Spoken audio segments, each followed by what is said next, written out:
Maayong adlaw. Ako si Mila. Ganahan kayo ko kay Domingo karon. Asa kaha si Mama?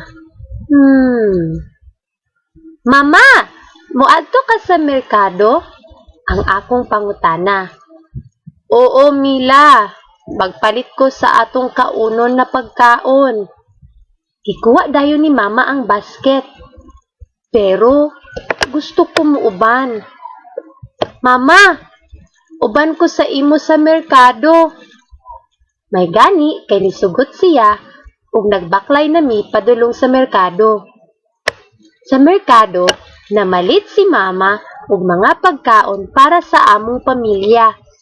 Ganahan kayo ko, kay naa akong paborito na mansanas. Okay na sa ako, basta naa akong paborito na prutas. Pag uli na mo sa balay, kibutang ni Mama ang pagkaon sa lamesa. Ako dayon kini giihap.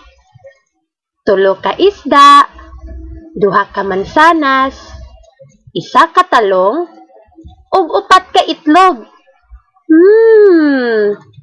Napulo tanan ang gipalit ni Mama.